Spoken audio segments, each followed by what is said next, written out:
Hello and welcome in to another PHNX Dbacks watch along. It's your mayor and your dog here watching the Arizona Diamondbacks take on the Los Angeles Dodgers.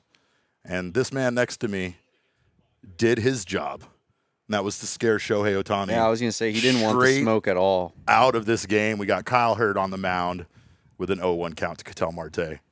I mean, he knew what was coming his way in terms of what the hate he'd get on this watch along tonight. He couldn't handle it. He could not handle the smoke, basically. And this watch along that you're talking about, by the way, is fueled by Circle K, as you can see behind us. It's fueling the watch along and also fueling Damon and I when it comes to these beef jerky snacks behind us. But we got a leadoff single from Ketel Marte, and things are good. Diamondbacks already taking advantage of Kyle Hurd.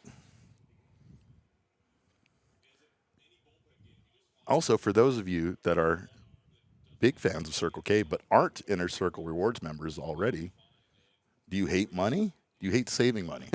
Go join the Inner Circle Rewards program right now. I made a mistake, Derek. Yesterday was the Inner Circle Fuel Day. Yesterday was? Yeah. No, I missed it too. I know. No. Oh, wow. That was close. Ketel's got a big chain on today. That chain Ketel's wearing is bigger than his normal chain that he normally wears. Am I wrong or am I right? Does it stick? Is it just because it's out of his jersey?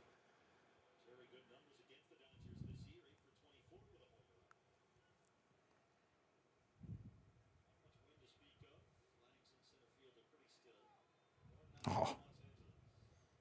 Okay. Perdomo taking a.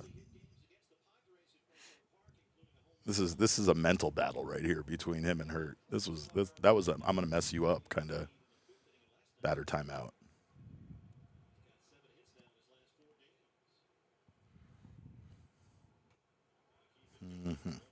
All right, let's see who's in the chat. What's up, y'all? Big AZ Craps Guru, you are not wrong. Blaze Alexander is a stud for Baltimore. We were just talking today, Rock and I, on our Dbacks recap podcast, which, by the way, subscribe on your audio podcast if you haven't done so already, that the success of guys outside of this organization does have to play a role, right, in Mike Hazen questioning himself a bit. You know, you keep Alec, you part ways with Jake. Jake goes off, whether it's at Coors Field or not, and has been having a successful season, right?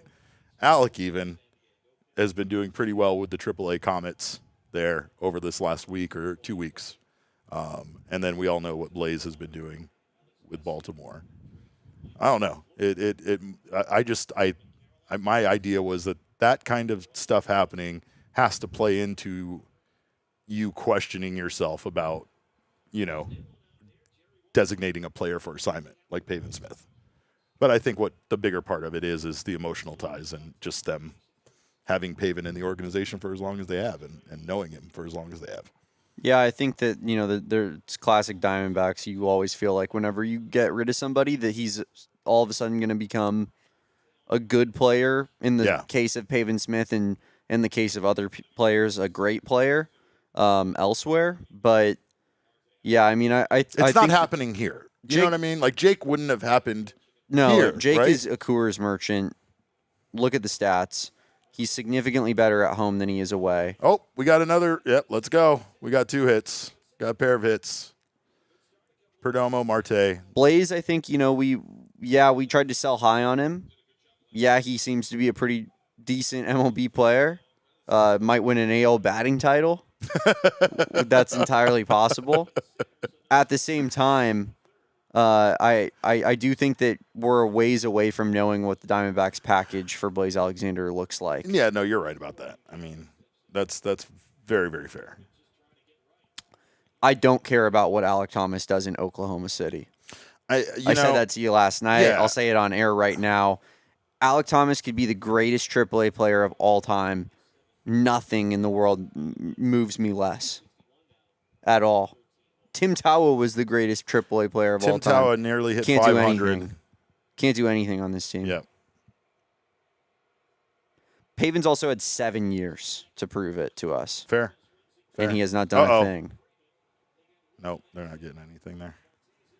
We got to find a way to get a run in here. Yeah, we really do. We really, really do. By the way, I wanted to address that Miguel Rojas, when Marte was coming into second base on the Perdomo hit, pretended like he had the ball and he was throwing it to second base. And I don't know why that was funny to me, but it was funny to me. He faked picking up a ball off of the ground and fake tossed it to second base. And that's such a Ketel Marte thing to do.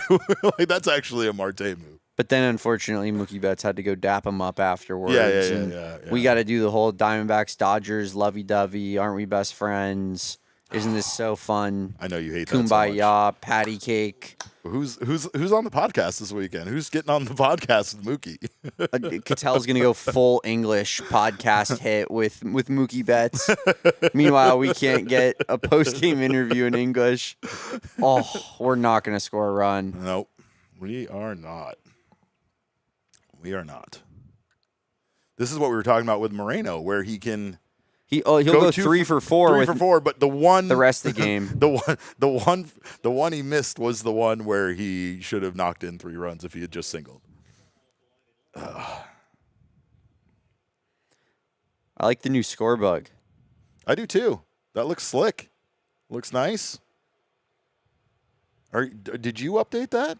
It's updating automatically. Isn't that special? I was like, that's a lot of work for Damon to do. He's got to put runners on base and outs up down. That's crazy. This is the beauty of AI. Oh, you gotta love some things about AI. Like, a human shouldn't be wasting their time doing that. You know? Because all this stuff, I'm sitting here looking at this on game day, and there's a guy that needs to be doing this. This isn't done by robots and computers. There's a guy. There's a guy there. It might be done by robots and computers these days. Might be. Let's go, Gabby! Let's fucking go. No way. Oh, it got past him. Oh, yeah. Oh, yeah. Yeah, let's go. Yeah. Derek, can I talk about something real quick with you just before we get further into the game? Brother, I don't like the direction this is going. Oh, I think you will like the direction it's going. All right. This is kind of like when your girl says, I need to have a talk. Like, no, sure. I was gonna tell you about something special that I cooked up. Bet365, Dbacks money line, Erod on the mound versus some scrub. Kyle Hurt. And the D-backs are plus 170? I mean, if we're going to win a game this series, this is the one. It's tonight. Do you think they didn't get a chance to assess it fast enough? No, I'm sure it dropped when Ohtani wasn't out there. The Dodgers were minus 250 with Ohtani on the mound. Minus 210 with the announcement. Oh. Hey, it's all right. We get a runner over to third? Yeah. All right. But, I mean, just disrespectful stuff. Yeah, absolutely disrespectful. What happened with the scoreboard? Also, free money. It was working so well. Yeah. There we go. Do Bang. you got to refresh it? No, it just takes a minute. Usually, it's been syncing a little bit better, but yeah, there we go. We're back.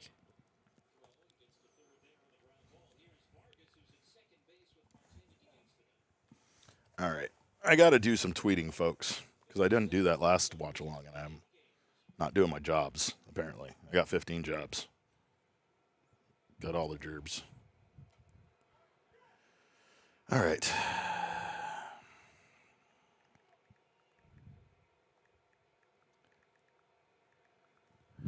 Candace is right. We needed some positivity.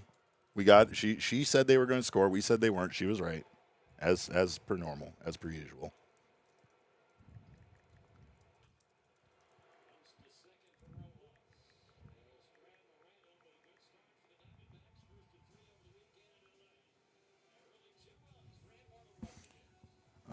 I'm guessing that was just one RBI for Gabby. Yeah, that's what I thought. Not bad, guys. Not bad. Love it. Absolutely love it. I mean, the Diamondbacks are up 2-0 with a better pitcher on the mound, and the money line is even right now.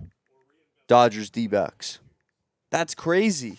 It's because it's still the Dodgers. I don't care, though. It's Erod. He's an all-star. I know. He's him. He is him. They believe in the expected stats. We believe in real stats. I also had a parlay because they gave us a 50% profit boost, Derek. And so I added Ketel Marte hit.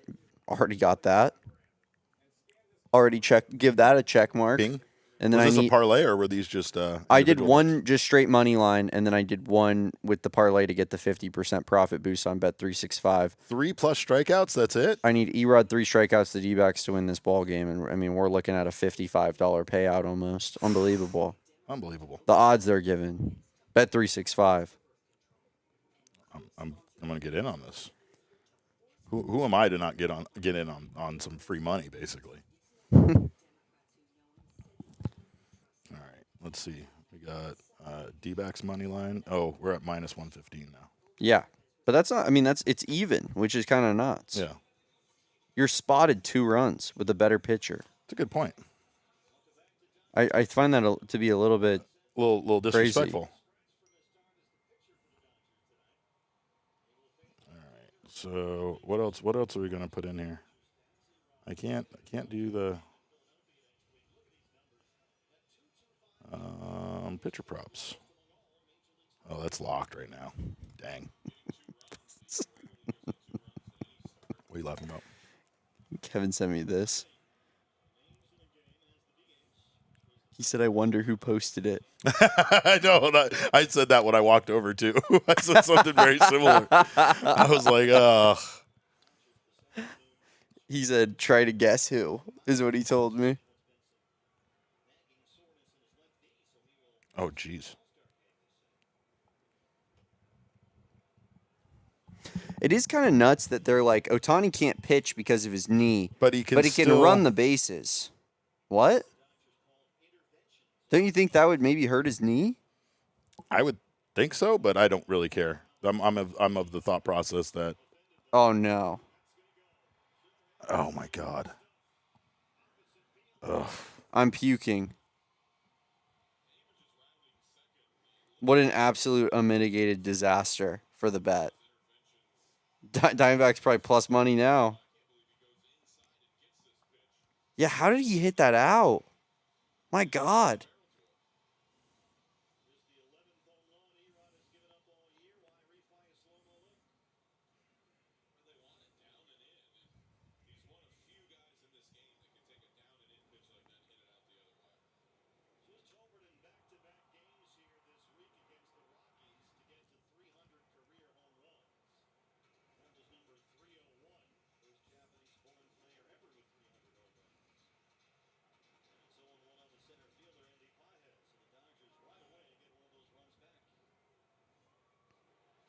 Disgusting.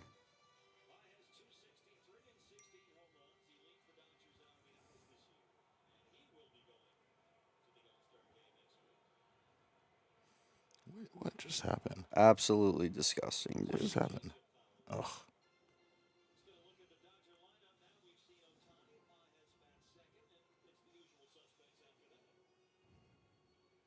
Sorry. I tried to make a parlay and everything fell apart because Ohtani hit a home run. It told me everything changed and I had to go F myself.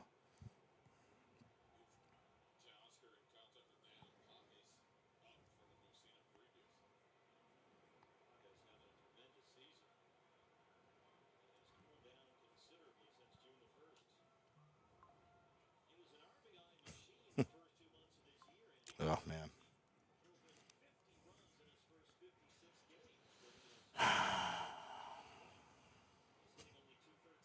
He keeps doing it to me, Damon.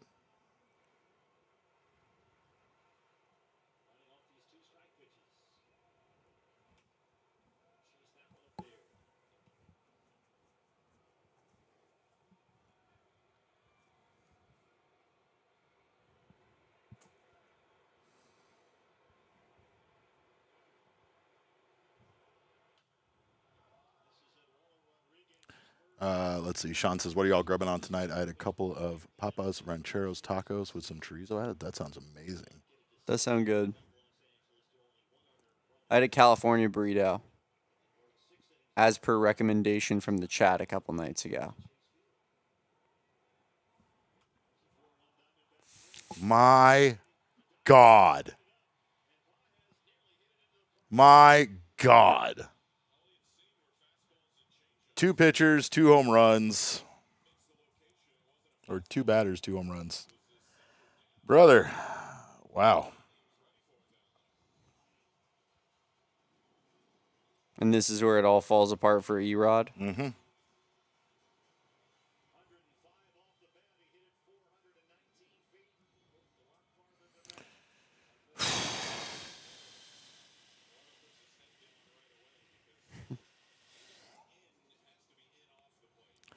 Well, the mood's changed considerably.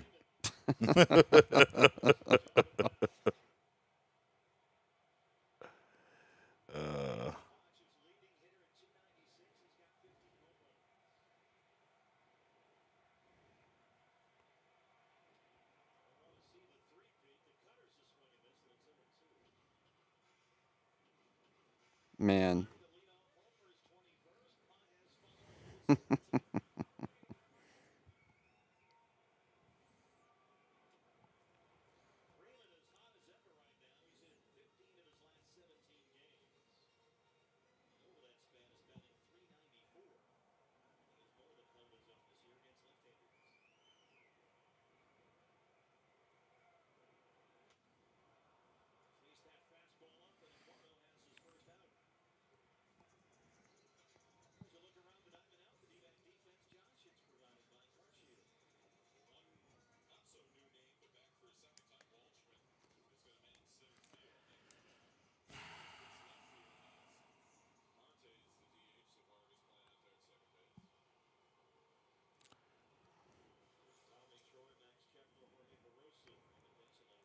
I mean, what a vibe killer. Yeah.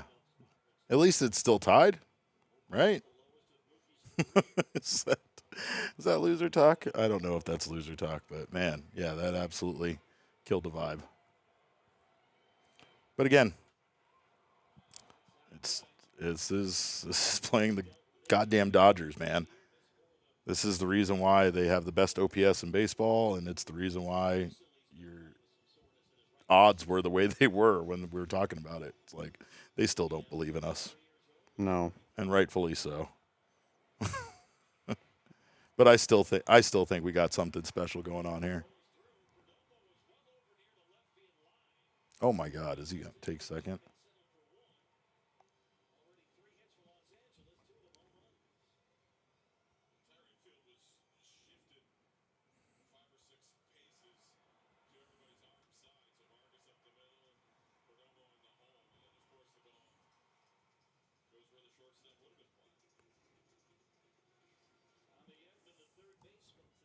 Where's this?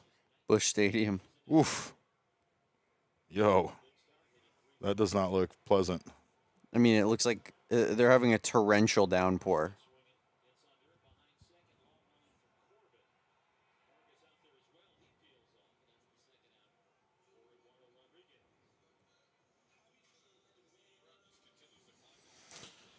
All right, 2 outs.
Technical difficulty. Having a bit technical difficulty here, folks, just because of a cord that got unplugged, or not even unplugged. This one's not on anybody unplugging anything. This is on a weird, faulty strip here, power strip. We'll be back up here in a second.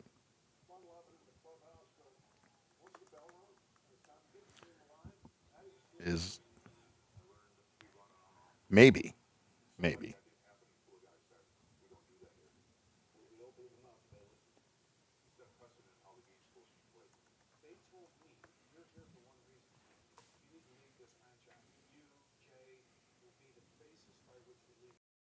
So we need you to act accordingly.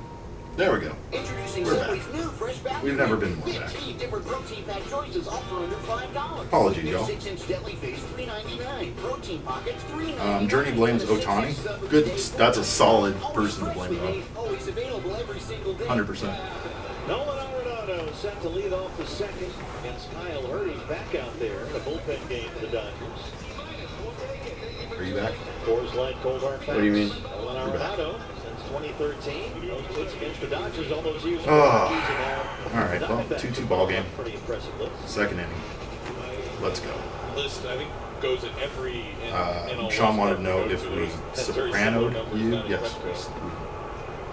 It was the season finale. Series finale, in fact. And Nolan's home run last PHNX night, Dbacks. his 17th career home run at Petco Park. He's also homered Audio 17 times here at Dodger is Stadium. echoey. Audio Last night's sucks. homer is 11th as he closes in on 2,000 hits. He's 6 away. Wanted the National League West for a long time. I think every fan base probably wasn't excited when Arizona made the move to bring him back. Activity now in the Dodger bullpen.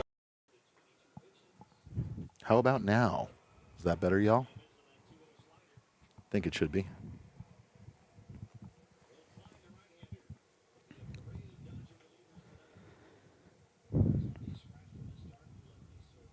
All right, Nolan Arenado at the dish, and I think everything's back. I think we're back.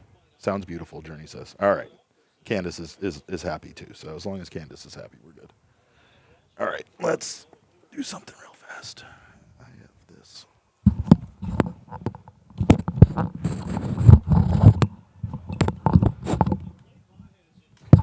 That's way better. All right.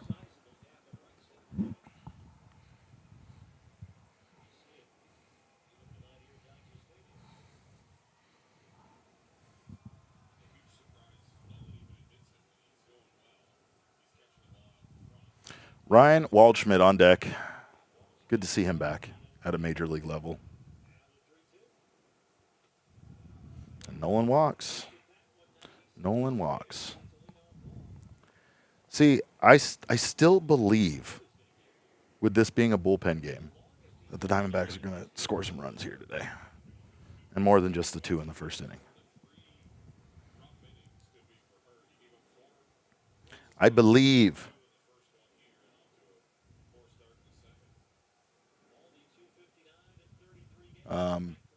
Peyton says, it sounds good now, even though we can't hear the game anymore. I don't know if we were even allowed to have the audio that you can hear the game. It might be better for us that we don't need, that you can't hear the game anymore. Rich is suggesting that you need a Red Bull. Yeah, I mean, it's a Friday and it's been a really long week. Don't disagree.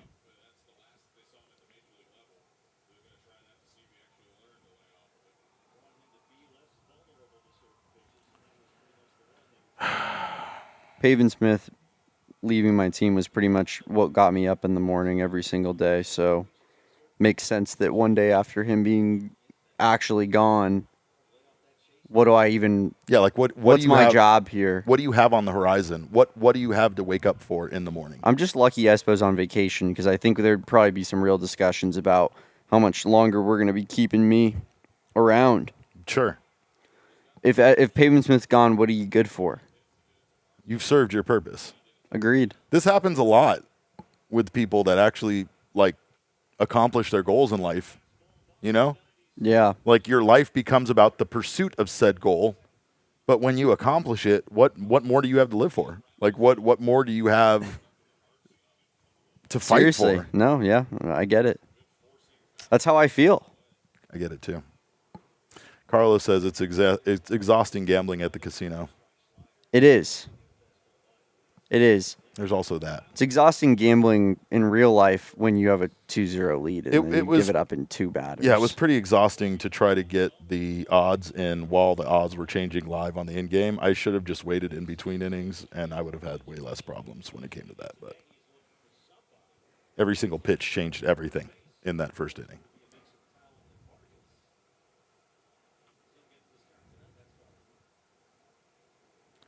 Tim Tawa at the plate, known AAA Barry Bonds-esque player. We could use a 453-foot home run right now of Tim Tawa. Could use that. I'm still thinking about Nick Pecoro's tweet when it came to the Diamondback situation at first base. That part that he had at the end that said they will probably look for external help for first base. There's something there. Something's cooking. Maybe he means Tyler Locklear, as you noted, but I would venture to guess that that's a weird way to say. Yeah. And he also said probably, so I don't know. Yeah, he didn't it's, say, he wasn't saying there's a guaranteed trade on the horizon. So, yeah, that would make it, to me, if you're talking about bringing in, you say organizational help. Yes. The D-backs will look to organizational depth to replace Pavin Very Smith. true. You wouldn't say external candidates. That's fair.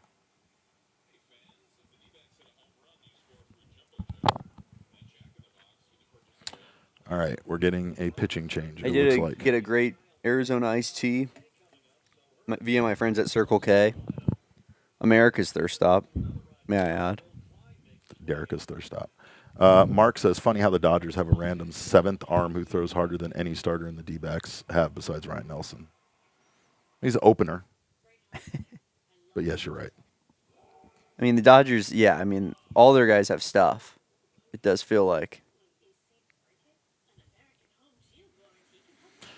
I mean, it's kind of the starting pitching is so weird for the Diamondbacks because I don't remember a time where we didn't necessarily have a single starter that couldn't throw over 95 miles per hour besides one.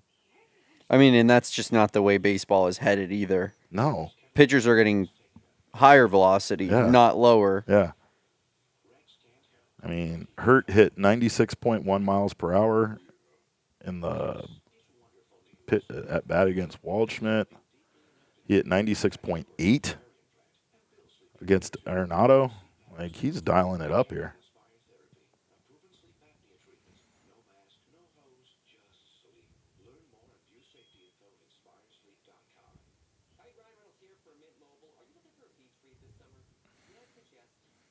The home run to Pajes, 105.1 miles off the bat, 900 expected batting average, dings in 30 out of 30 ballparks.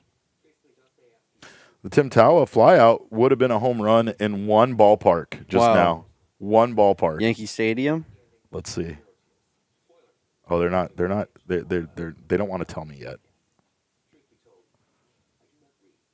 Baseball savant's like, shh, just wait. I'll tell you in a second.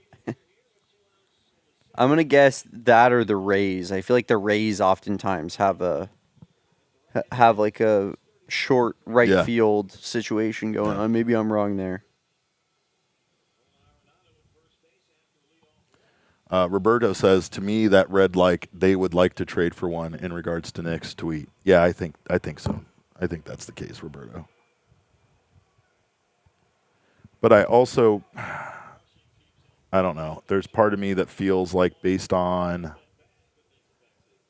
the timing of the Pavin thing and based on the fact that nothing's really changed aside from Pavin continuing to struggle, right? Yeah. That you could have still kept Pavin for now and just not had him start, just had him be a backup option before you designate him for assignment, right? Mm-hmm. So because of that, I am a little suspicious that maybe they do have something kind of in the works. Yeah, I mean, I think Tim Tawa primarily plays first base now instead of kind of being all over. Yeah. So that's probably number one. Yeah, him and Vargas essentially are their first baseman. Yeah. For the meantime, and that's probably why they called up Waldschmidt to fill the Tawa outfield void. But what it tells you were me, right, by the way. It was Yankee Stadium. what it tells me is that, and I'm right all the time. Thank you, Derek, for proving that once yet again. But what that tells me is that they trust Tim Tawa right now more than they trust Tyler Locklear. Because Tim Tawa could have stayed as the utility man outfielder, and they could have called up Tyler Locklear instead of Ryan Waldschmidt, but they'd rather that Tim Tawa was playing, getting those first base reps than Tyler Locklear, which isn't exactly encouraging, I don't think, if you're someone that believes in Tyler Locklear. I'm going to give you a. We're gonna play this game about another home run. We're gonna do this about Shohei Ohtani's home run because this is wild to me. Shohei Ohtani's home run, 22 out of 30 ballparks. I'm sure you can kind of see this over your screen, but which ballparks is it not a home run in? The one that Shohei Ohtani just hit. It was how many? Basically, there's 8 parks that it wasn't a home run in. Okay. You mean to guess all 8? No, just throw out where you think it wasn't a home run. I mean, definitely Chase Field. It was a home run at Chase Field. Oh, really? Yeah. Okay, I thought that's probably why you were asking the question. No. Here, I'll just tell you because this is insane to me. Yankee Stadium is one of the parks that wouldn't have dinged in. Coors Field. Coors Field, another park that wouldn't have dinged in. So, Derek, Coors Field, whenever I do this baseball savant thing, there's a lot of times where you look up, it says 28 of 30 or 29 of 30, and you go Coors Field and is you the go, one. which is the one park that it wouldn't have gone out in, and it's oftentimes Coors Field. It's the dimensions of the park. Yeah, right? but It's also, that like, particular section of the park. Does it take into account how the ball flies in each I don't particular know. stadium, or I is don't it think just doing so. the ball flight I of think that it's literally. stadium I think it's literally just in those dimensions? It's because it can't really sit there and say like a ball that got hit Yeah. 368 feet would have gone 375 feet at Coors Field. They Totally. just can't do that kind of math because there's no way to know that increase in distance. It can vary too, right? It can vary at any point based on weather, based on wind, based on a lot of things. So, but I just find it amazing that some of the parks that wouldn't have been a home run in, Sutter Health Park, where the A's play. That is crazy. Coors Field. It's like all the big Yankee home run parks. Stadium. Yeah. Yeah. Angel Stadium, Truist Park, Lone Depot Park, PNC, and Busch. I mean, the Dodgers fans, I understand that they hit 2 home runs already in this game, but that reaction to a home run, to a ball that wasn't even to a hit. fly ball Yeah. that was hit 100 feet away from the Yes. fence was pretty insane. Yes. That ball.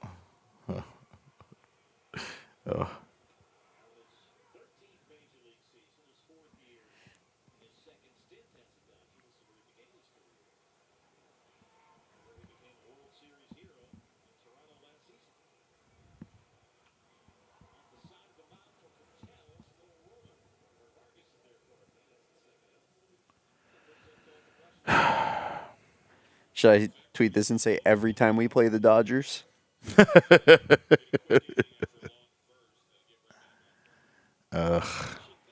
It doesn't hit as hard when they have 2 home runs already. It really doesn't. Feels bad, kind of, actually. I don't like it. That's a strike.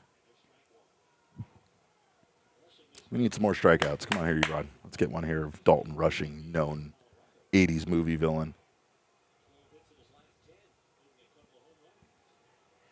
Now, I'm not saying I like Dalton Rushing, Derek, because I definitely don't. But I know what you're going to say, though. I do. I know what you're gonna I'm say. not like. I know. No, you don't think his hijinks are misguided in any way. No, what I was going to say is that I don't like. It's not as fun for me when everybody hates on a guy. That's Because fair. it's the popular thing to do. That's fair. I Yeah. want to hate on Shohei Ohtani, who is beloved for some reason. I really can't quite put my finger on it. One of the most unlikable people in sports. I started this whole thing based on his name and his name alone. Dalton Rushing. Dalton Rushing is the guy that shuts down the ski lodge, and all the kids have to put together a talent show in order to raise the money to keep him from shutting down the ski lodge in the movie. That's Dalton Rushing. That's the name of the character, the bad guy. I'm pretty sure it's the name of the bad guy in like Billy Madison, the one that wanted Billy not to graduate from school, wanted to take over the company. It just sounds like it. But then his demeanor and his attitude and his way of living his life somehow matches up with the name perfectly. Yeah, for sure. But see, I know you love the fact that while all these guys are out here high-fiving, hugging, exchanging phone numbers, texting each other, talking about who's going to be on who podcast, Dalton Rushing is sitting in the dugout seething over the frivolous, friendly activity between the Dodgers and any team, let alone an NL West rival. Yeah, I mean... He's not going to say anything because he doesn't have the years of experience under his belt to, like, lecture the clubhouse, but he wants to. I mean, the guys that are in that locker room, humanitarians like Max Muncy, who totally didn't mean to do that to Ildemaro Vargas, says things like, Dalton Rushing's one of the best guys we got in this locker room. They all love each other. They love that guy. Scumbags he represents Dodger culture for sure. So, I mean, listen, I understand I agree with Mark in the sense that like I am sick of like the most villainous team in the league having quote unquote all these good guys on their roster that are just beloved up and down by Major League Baseball media and fans alike, seemingly. But it makes me hate those guys that much more. The idea that they're seen as these good guys when I know that they play for scumbag baseball club. It's like Mark says, I'm glad Rushing is a Dodger. I'm sick of the league's villain team having good guys. That's literally what I was responding to that comment. Yeah, it's no, like so true. I think that like it really, what bothers me the most, what gets me the most angry is treating a criminal like Shohei Ohtani like he's the most beloved player in sports. That is what fires me up. Yep. So I like the fact that we all can collectively be like, yeah, Dalton Rushing, he's a scumbag. It just doesn't fire me up, I guess, as much as that's probably the perfect way to encapsulate this conversation, what I really meant by it. Yeah. It's hard for me to get as fired up when everybody is collectively agreeing with me as much as when everyone's like, you're wrong. I love Shohei. And I'm like, and here's where you're wrong. You all have it wrong, actually. Also, Stanley in the chat. Derek, I can't get a read on Stanley at all. Watching our post games in here for the watch-alongs only ever makes comments about me and things that I say. I don't know if it's because, like, they hate me. I don't know if it's because Stanley, like, thinks it's funny and is like, oh, yeah, Damon dog, haha, the shtick. Or if it's, like, legitimately, like, I'm Damon's biggest hater. I'm really struggling with the read this last, like, week or two here. Really struggling. People are struggling with you considering you took Ohtani #1 overall in the draft and didn't play him tonight. Didn't play him tonight. Miss out on that sweet, sweet home run action, I guess. Oh, you know I did.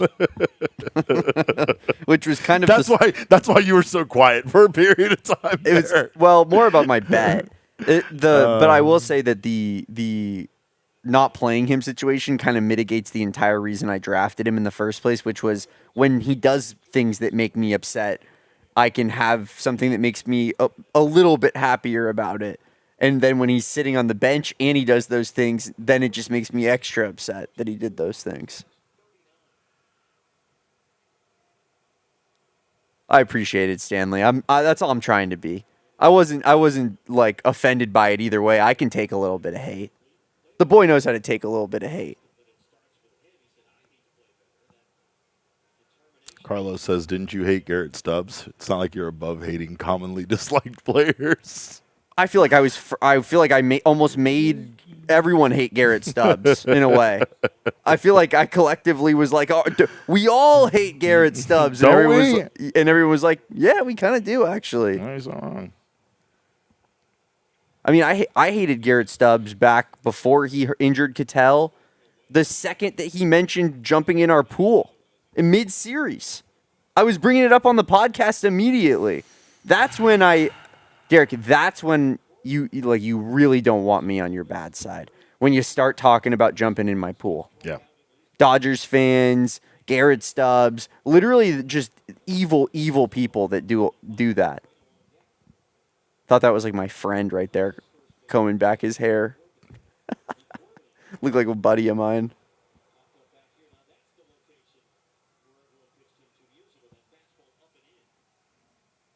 I'll still never forget when they jumped in the pool the first time and I was present for it. The Dodgers? Mm-hmm. Yeah. I mean, Derek, like, because it was honestly one of the biggest mistakes of my career as a journalist. But I guess it's probably why I'm right for this particular job and not a big J journalist job, is that my pure hatred for the Dodgers would not allow me to step off the press elevator and go left to the concourse where I would eventually find my way out to the pool and be what I eventually found out what would have been the only person with a camera. Oh, he's challenging. Oh, and you let him challenge that late bullshit? He's going to be wrong. Good. Way to lose a pitch or lose a challenge. Good. Dumbass. Oh, look at Dalton Rushing's wrong about I mean, stuff not again. even close. Not even close. Good Lord, Not Dalton even Rushing. close. But yeah, when I when I got off that elevator, Damon, I was filled with disgust. I was filled with disgust at the idea that I would be the person that would go out and observe and document them jumping in our pool. You know what I mean? Yeah. But I also figured that there has to be like 10 cameras out there, right? No, they had one of the players' phone camera video that he posted on, I think, Instagram. And then there was a Diamondbacks camera that they zoomed in all the way from like the first, the well by the Dbacks dugout. Yeah. And it was like this shaky, shitty, zoomed in, low resolution video of them getting it from out there. I mean, I'm not going to lie, Derek. Ugh. Not going to lie. Not shocking that your biggest regret in your career is not getting video of the Dodgers, our bitter I mean, rival. you can try to turn it around jumping on me into all our you want. pool. It's One of the only a regret one of the because lowest professionally, moments. One of the lowest moments of my professionally, life as a sports fan. our job and is Dodger to Derek capture is over video, here saying, no matter what. That would have been no matter special where it was. lifelong memories No, that I it wish was- I could have made. He's obviously not listening to the part of the story where I said I literally couldn't bring myself to do it because of how much I hated the Dodgers. You skipped right over that part, right? But you need to go in on the other part. My job is to get views. You know that. That's what your entire fucking life is based on, besides arguing with people on social media. Yeah, it's not exactly true. No, that's 100% true. No, but I kind of just tweet what I feel. That's the point of Damon. Tweet to fight people is what you tweet. Correct, but that's how I feel. Tweet to argue with people. And my That's how I point feel. being is that when you have the opportunity, but again, it was in the moment even, I wasn't even worried about doing it because I was assuming that there was going to be plenty of video of it. That's the point. And sometimes when we do this gig, you find out really quickly that you had a very exclusive opportunity to perhaps be the only person that got that video, or the only person that does X, Y, or Z. Even in the clubhouse, right? Post game, there are times where nobody has their cameras out. And it's like, I want that video more than any other video now. Even if the player doesn't say anything, I'm like, I need this video because I'm literally the only person right now that is that's recording this. Yeah. I mean, you're not escaping the allegations.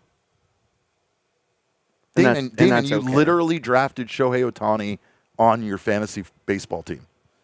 You literally have the guy that you sit here and fake outrage about how mad you are at him. Not fake. It's absolute fake outrage. I despise because him. you secretly root for him every single day he's out there. Not to true. give your team all of the points. No. Specifically, I don't root against him right now when I benched him for this game. I need to see your app. I need to see. I'll show it to you. That would have been a crazy thing to make up if I made that up. When things aren't verifiable, They are verifiable. That's the what- beauty of having a phone right here. that's why I said I need to see it. What is going on right now? You fool.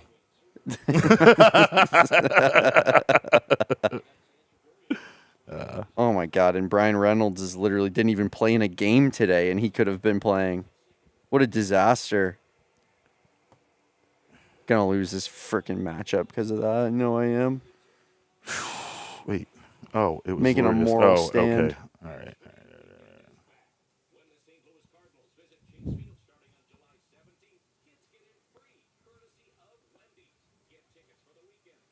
What happened on Gabrielle striking out there? I guess I don't know.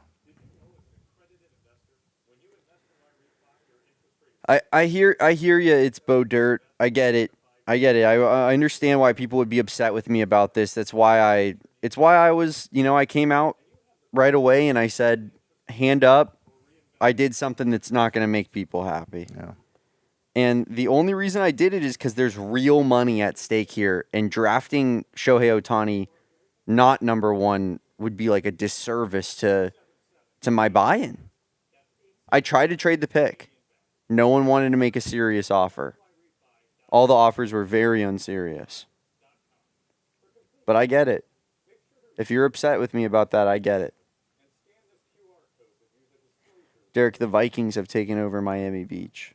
Have you seen this? No. Is it the football team or the actual Vikings? It's the Oh, Norway. yeah, fans Norway. doing the boat row, but there's 1,000 of them. Wow. That's incredible.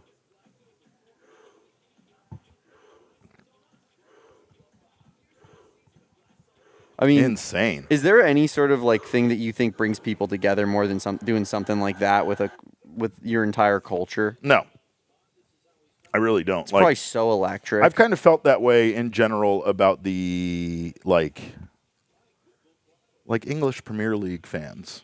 I was telling Owen this the other day, but like the chanting and the singing is on such another level that alone is enough for me to be like, I just want to experience that level of joy with my fellow fans of one team. Making up a fire song that we're all singing together that's really dedicated to one of the players on the field. Like, yes, give me that. Well, last night was like we felt, I think, an unadulterated joy that hasn't been felt in this fan base since 2023 when Pavin got DFA'd. It was a celebration on the timeline that I can't. No, I know, but it was a celebration that I have not seen on the timeline since we made the World Series. It is odd. I challenge anyone to come back to a different time. No, it truly is odd that like somebody being released from a team is that big of a moment for a fan base. 7 years. Insane.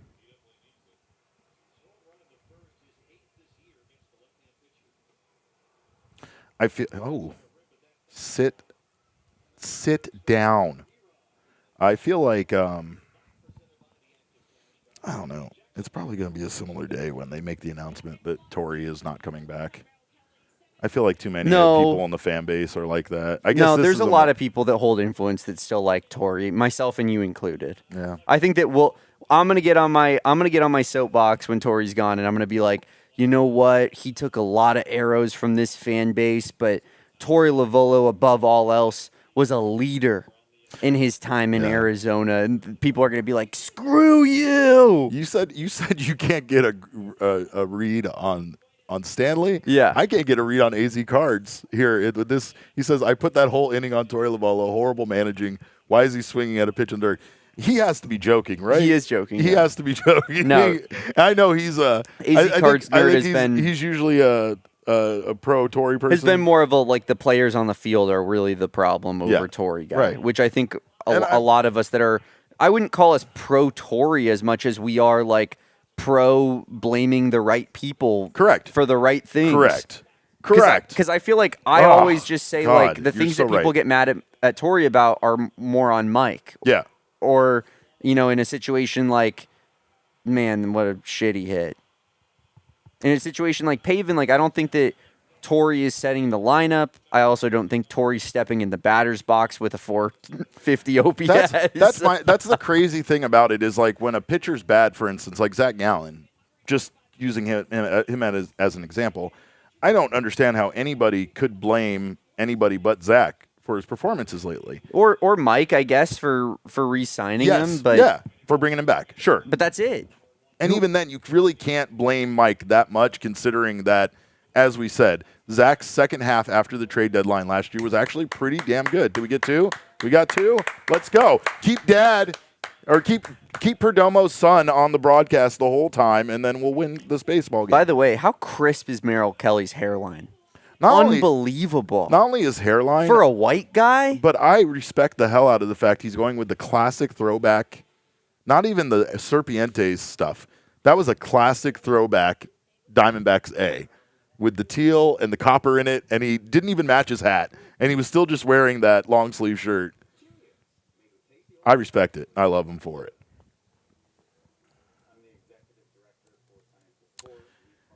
You're right, though, about placing blame correctly. Like, for instance, this is a game where this is a close game. Let's just say, theoretically, the Dodgers win 3-2. I'm not blaming the pitching staff. It's not on the pitching staff, you know? Losing 3-2, that's on the manager for not doing more to try to manufacture a run. That's on the offense. You know, that might even be on the defense based on how the game plays out. That's not on the pitching staff. If Erod gives up 2 runs, even if it's 2 home runs in the first inning, it's still just 2 runs. Anything that is considered a quality start is enough to give your team a chance to win a baseball game. And at that point, if you're pitching a quality start and your bullpen is holding things down, the pitching staff is not getting any blame, right? But again, people will find ways to blame the wrong people at times. And I feel like our job here is at least to give it a little perspective as to who at least truly is to blame. Who we think who is we to feel, blame. right. Yeah, and maybe we don't have it right either. You You're know? right. But I think because we don't know what's going on in the dugout. We don't know what's going on in certain situations. Like, it's the big reason why Torrey does take so much accountability and why some people probably really do dislike Torrey is because Torrey does take the brunt of the He knows what his job is. He knows his job is to take the heat off the players Yep. and I mean, to give them credit when they absolutely do their jobs. Absolutely.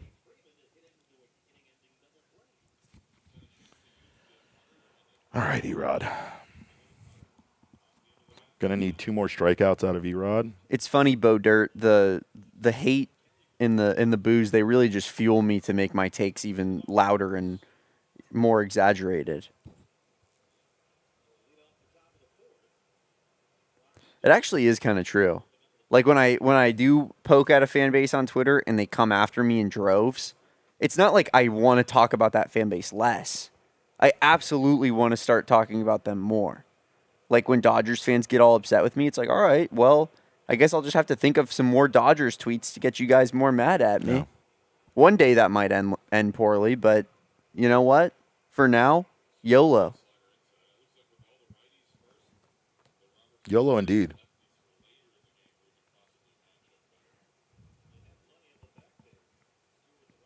Please drop a like on this video if you're watching the watch along.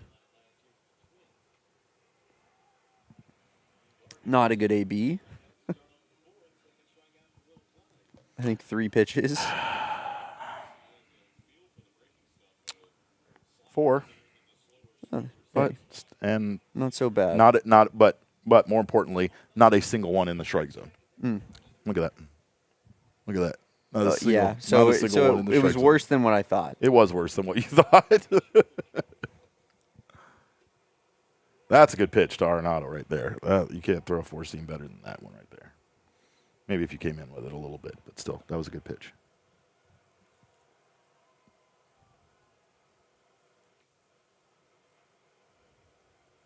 Max is making an entirely too good of a point. He says, Damon, can you comment on the fact that U of A night next week includes a basic T-shirt, which he's right, I've seen it, while ASU night is cheaper and gets an ASU Merrill Kelly jersey? And Derek, it's funny that Not this that Ginkle went to U of A or anything. It's funny that this got brought up because did I not talk about this on the show when the giveaways were announced initially? And I said explicitly, I don't mean to be that guy because I feel like there is a lot of love between the D-backs and U of A. Yeah. We've had a good amount of players over the years. The U of A Knights always do well. There's a big contingency of D-backs fans in Tucson for sidewinders and spring training related reasons primarily. The D-backs invested in Tucson in a way that a lot of that really the Suns and the Cardinals and Coyotes, rest in peace, did not. Thank you, Arenado. Yeah, and so Vargy might have done the same thing had he not swung at any pitches. It's sad to see. Right when they called out the promotions, I said, "Oh, that's cool! A custom ASU Merrill Kelly jersey." It's pretty hot. Wow, It's pretty hot. And I saw it, and I immediately said, as much as I want to hate on ASU stuff, this is one of the like 3 to 5 best promotions of the entire damn year that they're giving out here with this Merrill Kelly jersey. Absolutely. And what I said to you, Derek, was explicitly that. How do you not have a Kevin Ginkel version for U of A night when you have one player, just as you have one ASU player, you have one player who went to U of A, who is on your team, who you could make this jersey of, and everyone would love it. To hear that it's more expensive, I didn't know that aspect of it. It's more expensive. It's probably based on the matchup. I would have to say it's based on the matchup. I'll take a look and see. Let me look at that. Known PHNX fan Blake Shelton on the screen, by the way. I just needed to throw that up there. Rich Perry, I gotta say, ASU, of course, great golf school. This is no shade at them whatsoever. I think they have a fantastic program. I would say if it was men's golf, particularly, I would say, you know what, probably ASU with John Rahm, and they just maybe have a little bit better of a program. Although U of A finished higher up in nationals this year, but the women's golf program at U of A is fantastic. We've won a national championship recently. I would say if that's a possibility, you go women's golf at U of A. I'm still I'm still kind of floored by there being a post-game concert featuring Jayco. That seems, I don't know, I don't want to go there, but I was going to say, isn't like a post-game concert thing either for like a relatively unknown band or like a washed act? I don't know. I'm still trying to find the ASU night, but the U of A night is against the St. Louis Cardinals, which, not a bad team, not an unpopular team by any stretch of the imagination, but ASU night is against the Phillies. So I think it has more to do with the opponent than it does necessarily to do And with who's U of A night against? The Cardinals. Why is the Cardinals game more expensive than the Phillies game? No, the other way around. The Phillies game is more expensive than the Cardinals. I thought you said ASU's on the Phillies. ASU's on the Phillies. U of A is on St. Louis Cardinals. So why would the ASU one be more expensive? Because it's the Phillies. Or be less expensive? Isn't that what's... No, he's saying the Merrill Kelly. Oh, you're right. He says ASU night is it's cheaper. It's a better game, and you get a jersey of Merrill Kelly instead of a lame-ass T-shirt. Yeah, no, don't have an explanation for that then. It's despicable. That's on Tuesday. We're playing by different rules, Let me just folks. see if it's on a Friday. Is it on a Friday? It's on a Friday. I mean, the promotion staff, Derek, they just want to make an enemy out of me this year, last year, every year. Look, I just got done. I just got done saying I just want to explain things. I don't necessarily need you to agree with me, but I do have to explain things. And I will say a Tuesday night game is typically going to be cheaper than a Friday night game on any given week. This is true. No matter who the opponent is. And that's a valid point, but let's not act like it. You said that immediately. No. Said that. No, it was the opposite, actually. I thought it was the opponent, and I thought the ASU one was more expensive. So I was looking for a reason, and the opponent thing didn't hold water because I would think that a Phillies game would be more expensive than going to see the Cardinals. So maybe you're right. Maybe you do now have beef with another person, yet another person you have beef with. The promotional person at the Diamondbacks. The D-backs promotional team is Stephanie. I mean, but Derek. But you have to fight Stephanie now. I don't want to fight Stephanie. I know you don't. I would very much not. Not if you ever want to see a Snoopy for your mom as long as you live. I would love to have a conversation with Stephanie where I just say, Stephanie, can we not do Taiwanese, Japanese, Korean, and Mexican Heritage Night all throughout the 4 games that we play the Dodgers at Chase Field? I feel like it's just going to result in a. Can we not do that? Maybe. I don't know. Could we maybe do U of A promotions that are on an equal playing field to the ASU promotions? It's not like Kevin Ginkel is some like unknown reliever. He's been on the team for a long time. People would want that. I would want that. I would be there to collect my Kevin Ginkel jersey. I know you would be. I know you would be.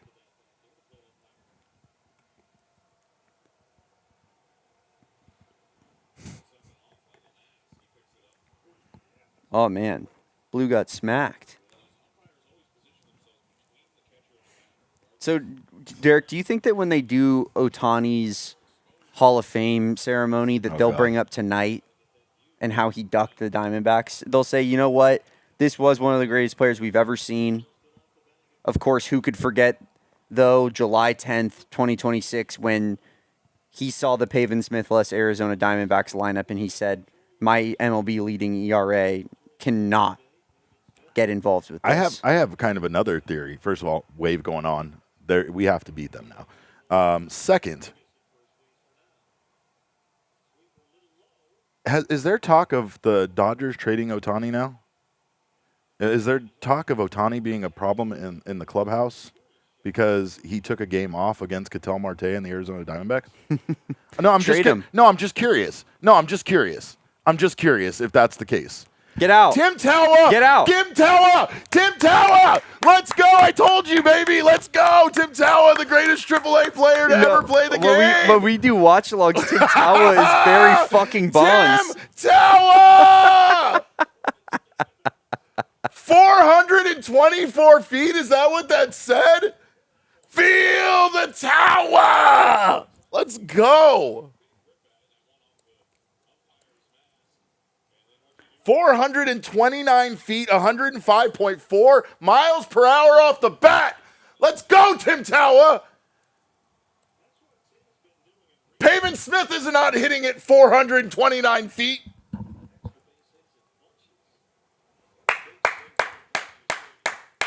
Let's go. Let's go. Needed that. Got it. Feels great. Let's not blow it again.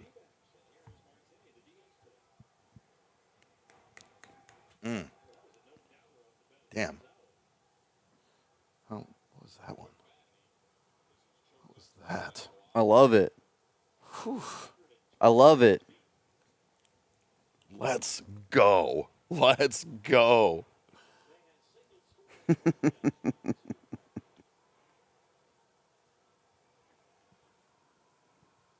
Pavin Smith literally could never, Peyton. It's so true. Like, Pavin Smith would have 100% gone 0 for 4 tonight, and we all know it.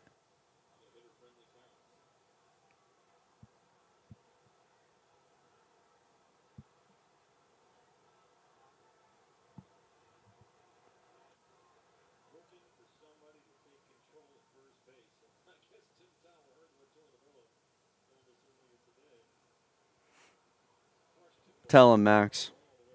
That one's for you, AJ Pollock. That's for you, David Peralta. And it's not for any other Dbacks players that you might be thinking of that might have played for the Dodgers that we pretend never happened.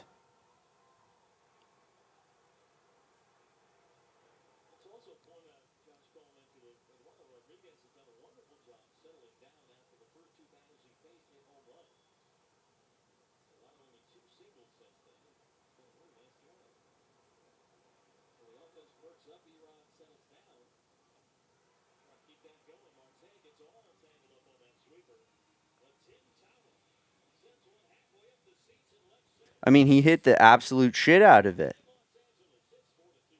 Bang. It's insane. Tim motherfucking Tawa. We were just saying this.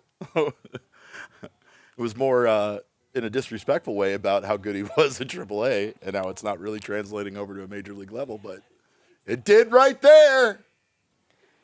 Do you have the clip, Derek, available of when Tim Tawa hit that grand slam? I think I might.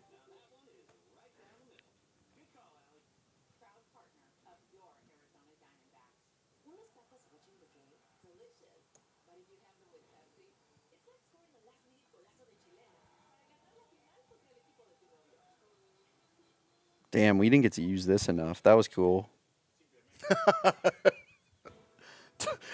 Don't go through my old memes. They're heartbreaking.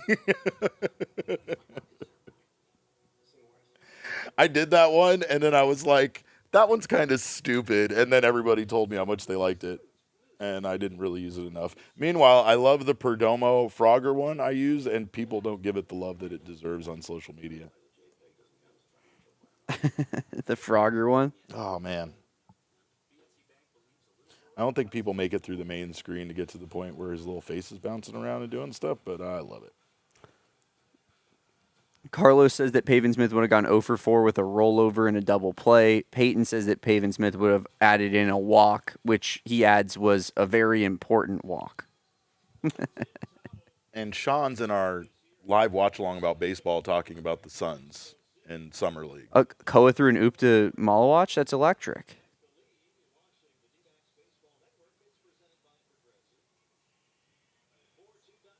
Mark, I didn't see that comment. Koa Pete's first shot got blocked. I mean, it's Summer League. Peralta did badmouth our fans, though, Max. He did. That's why I hate him so much. He said that playing in Arizona for Game 3 of the NLDS in 2023 was going to feel like playing at home, and not because it was being that it's going to feel like playing in front of his old fans. He was saying that in terms of it's going to feel like a Dodgers home game.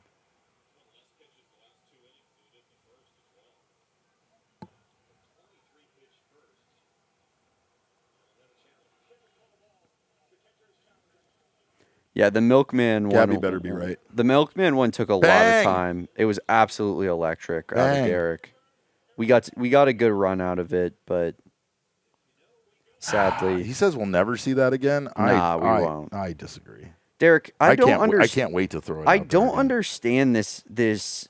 Like the things you're saying about Zach Gallen the last 24 hours are blowing my mind. No, you're just insinuating that it's impossible that Zach Gallen would have another game that would be worthy of using that meme. He's legitimately like 2 games away from never pitching for us again.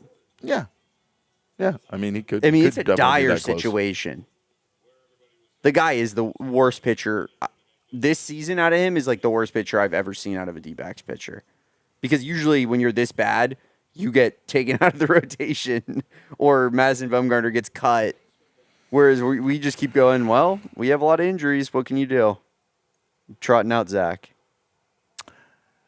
My comments over the last 24 hours, I feel like you don't even listen to me when I speak, is what I feel like. But I said Zach was playing for his career. Perhaps I listened to your every word too much, Derek, and that you don't like that. You don't listen to me at all, is what I'm starting to feel like. But what I said about Zach last night was that he's playing for his own career, and if he does find a way to not give up 5 runs every time he goes out there, the Diamondbacks aren't going to replace him until they get, like, Corbin Burns back. But if Zach gives you 2 more – if Zach shits the bed on Sunday against the Dodgers and then gives you 1 more bad outing, like you said, he very easily could be 2 starts away from not pitching for this team ever again. And I think that they would be, again, much like the Pavin Smith move, I think it's beyond that time. But, again, if the Diamondbacks did make that move, it would certainly show that they can't continue to let him go out there no matter how bad their depth situation is with starting pitching. They can't let him go out there and continue to cost them baseball games, period. You just feel like even with Jose Cabrera making the mistakes he did the other day, that his stuff has been better and that he's more effective. And you also have to feel the same way about Mitch Bratt potentially coming back and also being part of the starting rotation, right? So Zach's not going to be a Diamondback after this year. I don't think that there's anybody that thinks that he is going to be. But at this point, the more starts he can make at a major league level, the more chance he has of actually being a starting pitcher in Major League Baseball next year. But that window is closing very fast, and things are very complicated this offseason for him, right? It's not – that's gone. Oh, it's not. It's not – I'm sure some Major League Baseball team, I would not be surprised to see somebody give him a shot next year, but – from where he was at the end of his contract or coming up on the end of his contract to now, That situation is so different for that man. For sure. I just don't know how long we can keep saying like, well, it's now or never. We'll see if that pushes him because like I think that we were kind of predetermined before last season that was going to be his last season given it was a contract year, and Yes. I think a lot of us thought Yeah. we were going to get Zach's best stuff coming off of a little bit of a down Yes. year Yeah. that before a contract year that he was going to 100%. give everything and get back to being elite. And just like this, it's just spiraled out of control since then. And just like this same So exact bad. situation, he's doing it more for himself. Like, yes, the team benefits from him being good and shoving, but that contract year, him pitching well, was for Zach and not necessarily for the Diamondbacks. You know what I mean? Well, like, my point being, he had the extra motivation. It didn't do anything correct. for him. Yeah. In fact, it made him worse. Probably, yeah. Right? So The pressure of it maybe probably- the pressure probably didn't of help, it yeah. maybe didn't help, but now he's in the exact same situation. And it's worse now. Because last year you could write it off as a fluke and he still had a better Even Independence Day. Insane. Even Independence Day. and it's from a Pokemon account too. Nuts. Hi, Bees. Bees is here. Now it's a party. Ernesto says, do you guys have to pay to eat those snacks behind you? Not a dime. Not a dime. One of the many perks of this job. But you can only eat them if you're doing a watch yeah, you can only along, do it on the watch along. or else you'll be fined. Yeah. you don't want to serve the suspension that you'll have to serve if you get caught eating those not on a watch along. All right. Let's see. Erod's. I need one more K out of Erod for personal reasons. I mean, I wish we were in the freaking American League. Holy shit. Holy shit. This is really the wild card race in the AL? Are you fucking kidding me? Oh, wow. So someone with a sub 500 record Are has. you fucking kidding me? The Twins are the first team out right now, a game back at 46 and 49. The Astros are dog shit. The Red Sox have been a joke all year. The Blue Jays stink. The Tigers stink. like all of these are like the Tigers, the Blue Jays, the They're like the Red most. Sox. It's a who's who of the most disappointing teams in the sport this year. Astros, Red Sox, Blue Jays, Tigers. Wow. Wow. I think Stanley has to be kicked from the chat. What would Stanley say? If you scroll back up, you'll see. Oh my guy. No, you got to go, Stanley. That's no. We're Circle K boys. Yeah, we're through- Circle through K. and through. Yeah. This is a Circle K podcast.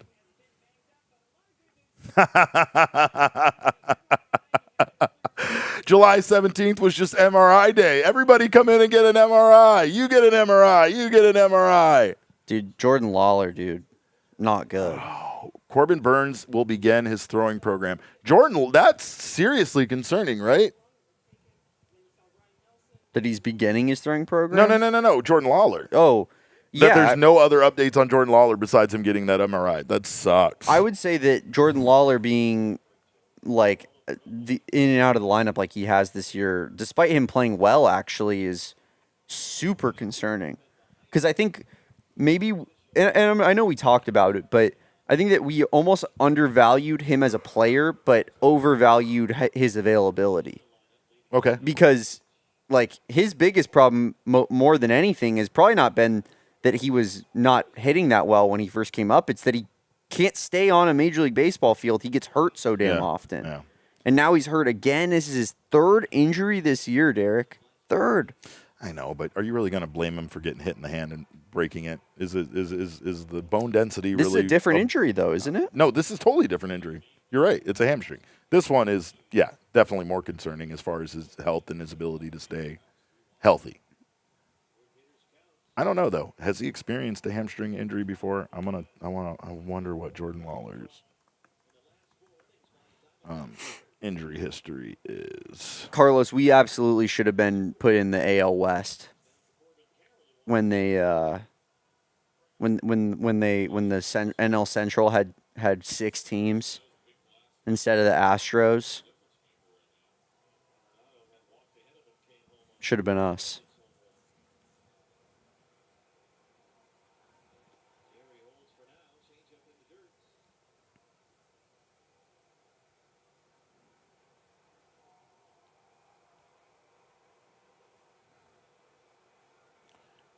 going to talk about his injury history. I hate when they dupe me in.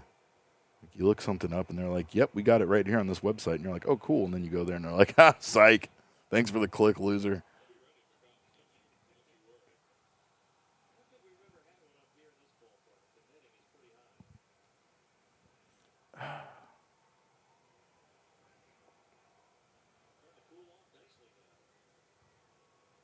I bet it is. I bet it's nice right there. Corbin? Oh, man. Oh, yeah, love that, love that. Love to see Dalton Rushing making a mistake. Suck it, you loser. Especially with 0 outs. That's huge. That's huge. Let's go. Love that. Let's get a run in, boys. Let's get a run in.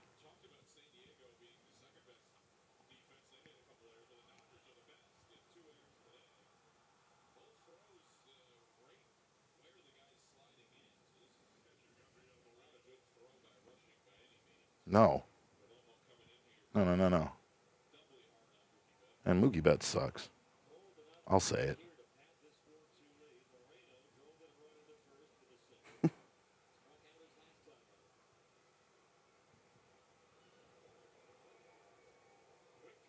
He's only kind of good at podcasting. I'll say that too.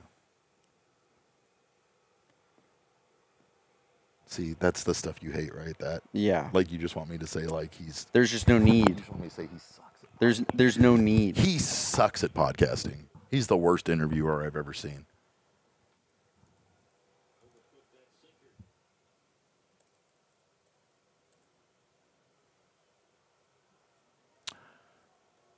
We're talking about putting together a new division? Is that what Pokemon Card Supply is doing here? He says Dbacks, Padres, Las Vegas, Rockies, and a new shitty Salt Lake team. Oh, That would be special. that would be special. California division. But we get the Padres. Yeah. Yeah, you keep the Angels, Angels, Dodgers, Dodgers, Giants all together with the Mariners. Giants, A's, Mariners. Well, no, A's would be part of this because they're Las Vegas. Ah, shoot, huh? Yeah, it wouldn't be that many teams because it would only be 4. So They probably need the Padres for their California division. They would probably need the Padres for the West Coast swing, which fine.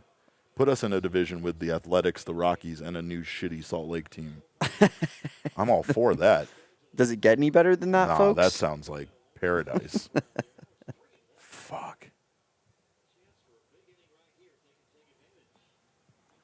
Did you see my tweet about the home run? No, I didn't, but I got to retweet that. That's why I was trying to find boys. I was trying to find the reaction to the other one so I could quote tweet my tweet with that and be like, last time Tim Tawa. Oh. That's going to get at least a run in, though. Take it. 5-2 ball game. 5-2 ball game. Let's find a way to get this Corbin Carroll run from second in before this inning's over. That. Getting up 4 runs instead of 3 is a massive difference on the Dodgers.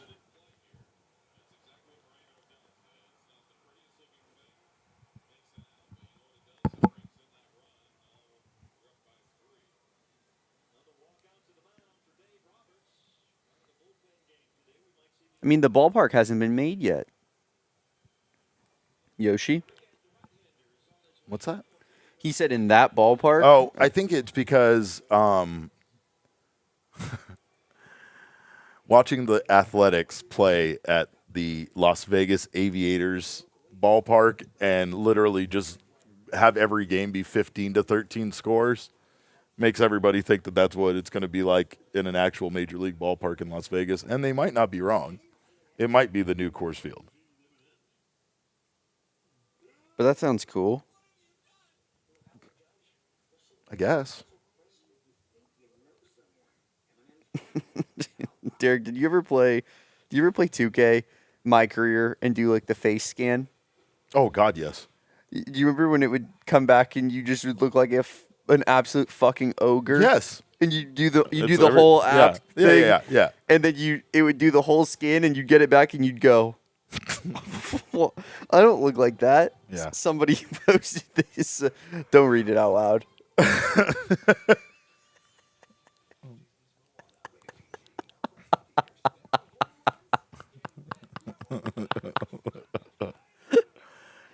God.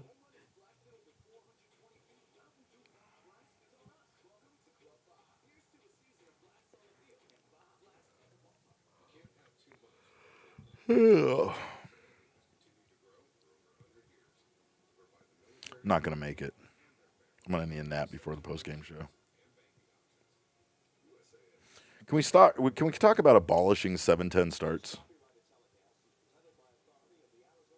7:10 Pacific Standard Time starts, at least. Especially on a Friday. Carlos says, "It's 5 runs. Are we back territory?" No. No, Not 6 quite. runs. 6 runs is we're back. We might be back. Then we are back. We might be back. Yeah, then we're back. What up, El Gallo? Good to see you here. AZ Cards with a crazy theory. He says maybe we don't need Pavin at all. Maybe he was the weakest link. It's a bold take.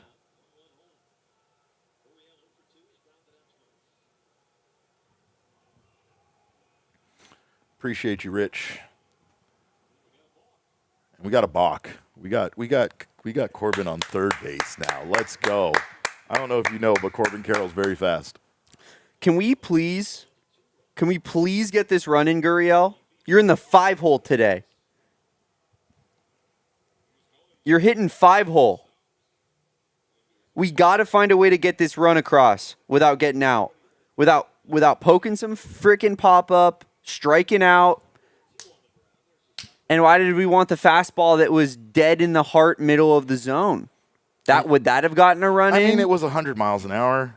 I mean, he's going to throw another one 100 now. You're right. And you've hit harder and faster. Remember the 104 Lourdes off of Mason Miller?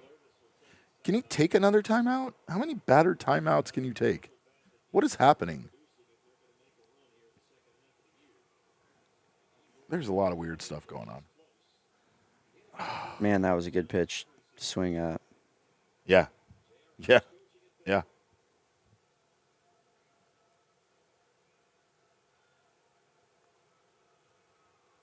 Oh, yeah. Oh, that's in. That's in. We don't even need you, Lourdes. We don't need you, Lourdes. We'll do it our goddamn selves.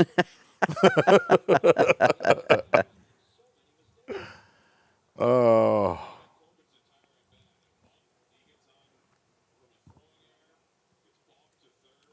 I do think, I mean, they're coming into the All-Star break, so I can understand them being able to pull off a bullpen game like this. But you got to say this is good for the Diamondbacks over the course of this weekend. I know these guys are going to still be available because of them coming into the All-Star break, but still, the usage here in this game with this being a bullpen start before you have 2 more games against the Dodgers, not a terrible situation to be in. No, especially if you can steal this one. You got Yoshinobu Yamamoto on the mound tomorrow, which is a difficult of a task to overcome. But then you have Emmett Sheehan on Sunday. Mm-hmm. And even though it's Zach Gallen starting, I mean, it's Zach Gallen starting, so I don't love our chances. But no, not at all.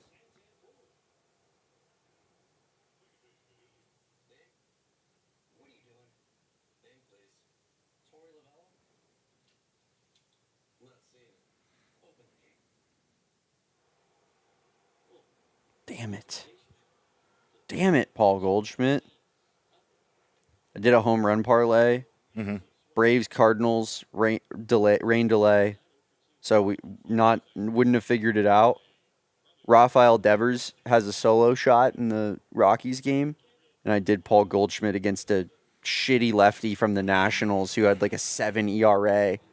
With the way that guy hits lefties, I was like, he's gonna pop one out. And then of course, Ben Rice and Jazz Chisholm hit a home run. And he did not. And Jason Dominguez did as well. Damn.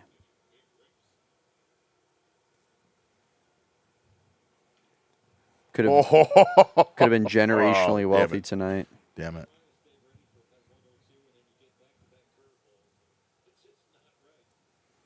Stanley is right. This is a better watch along than last time, though. Last time we got 8 innings of 0-run baseball. Yeah.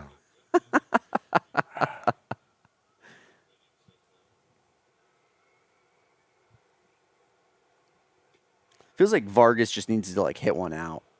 Yeah. You know? Yeah. Get some confidence back. Yeah.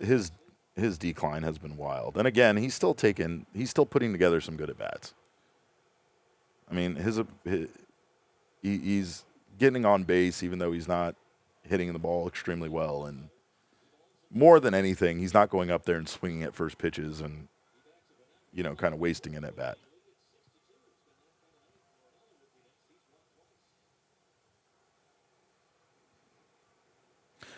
I want old Vargy back. What a time. What a time to be alive when Ildemaro Vargas was the best player in all of Major League Baseball. Craziness.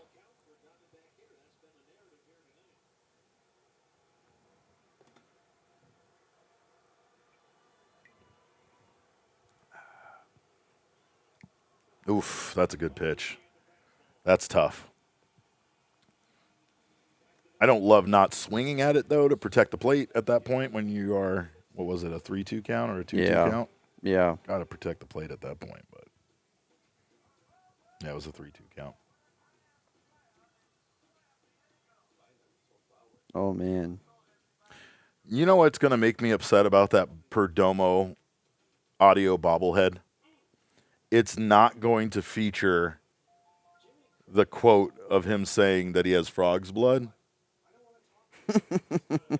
That's a huge miss, right? Yeah. Disaster for sure. Wow.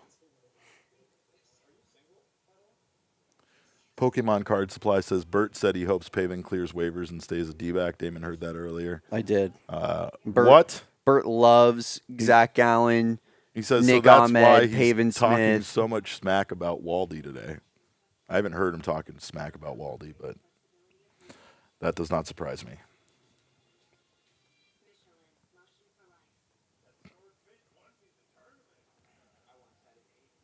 And you just feel like Pavin Smith is just about ready to figure some things out here at the plate. And you're like, no, you don't. You don't feel like I have not that. felt that at all. You don't feel like that's about to happen at all, actually. Why do you keep saying that? Why do you keep saying that about Zach Gallen all the time? Yeah. Zach's really been on the up recently, but the statistics in the box score won't tell you the full story. No. Zach's bad. He's been bad. It's just wild because if those instances happen because of bad defense behind him and, Zach's just getting unlucky as a pitcher, it's a completely different story. But that's not the case. That is not the case. He makes guys that are struggling look right. I think that Jackson Merrill home run was like the only hit that he got in that 3-game series against the Diamondbacks. I think maybe he got one other hit.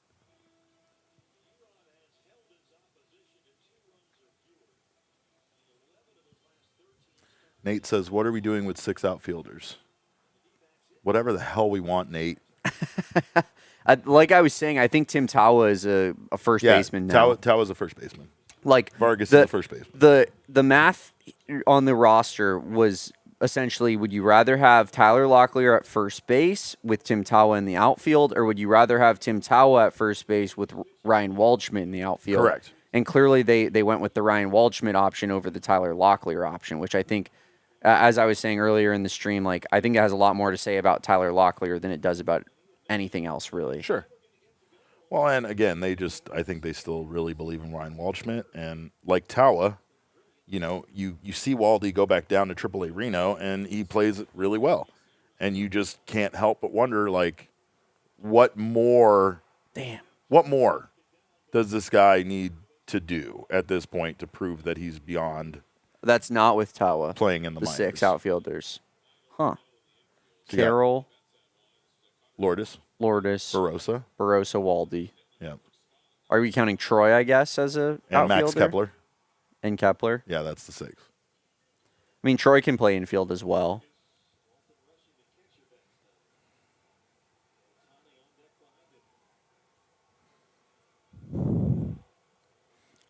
We really need a first baseman bad. Correct. We really do. It'll make a lot more things make sense if we get a guy who can put the ball over the fence to play first base. My favorite thing about my buddy who was at the center of the Logan Webb beef, if any of you guys were familiar with that, I went to school with the guy who was involved, and he's just continued to pop out his post game things, just doing the same stuff every day, and people in the comments are like, "You're a fucking embarrassment, unprofessional loser," and he's just like, "Thanks," like people just getting so mad about it. Look at the one you did yesterday, because Logan Webb said like he shouldn't be in the locker room, so he did it on the field.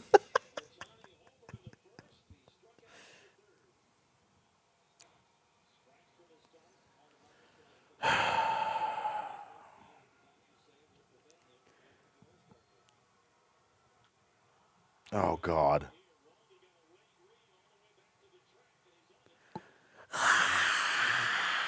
Yeah. Yeah. Yes. Yes. Yeah.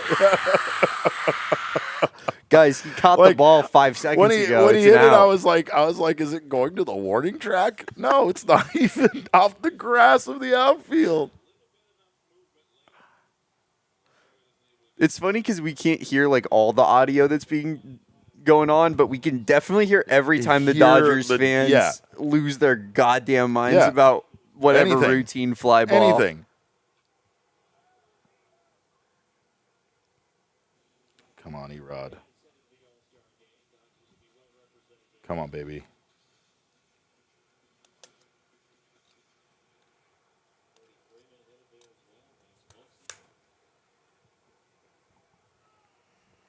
What's up, fellas? What the hell are you guys doing here? They're hanging out. They're doing the Dbacks post game show. We're on watch along. They're on post game. That's awesome, actually. You want to go downstairs and drink? Noah offered us a Friday night. Oh, Noah. You sexy, sexy man. Ooh, that's hot.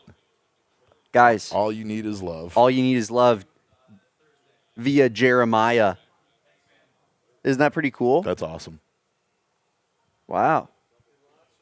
Is this mine? Hi, Bo. Electric. Electric.